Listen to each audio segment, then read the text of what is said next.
The most dangerous abusers are the wolves in sheep's clothing. You like being with the kids. I hate it. Should we put them on Brother? It makes me hate them.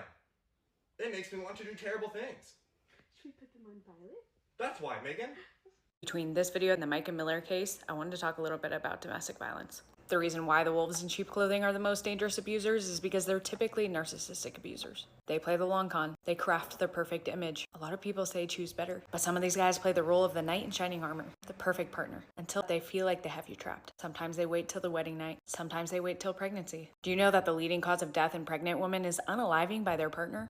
Yeah, soak that in. I'll make a video on red flags that can fly under the radar, but in this video I wanted to talk about types of abuse other than physical. A lot of people associate abuse with just the physical and the sexual. But there are other forms of more subtle abuse. If you've never seen this, it's called the power and control wheel. On the outside, we have the more obvious forms of violence. The inside is made up of different tactics that abusers use to control their victims.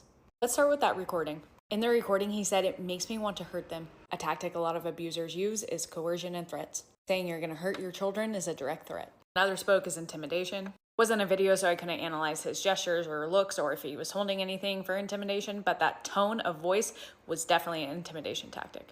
Next, we have emotional abuse. These are some different forms, but the one that stood out the most was making her feel guilty. Isolation tactics weren't directly expressed, but a good way to isolate your partner is forcing them to be with the kids 24/7. Next, we have using the children, which is probably the most obvious one here, trying to make her feel guilty about the children.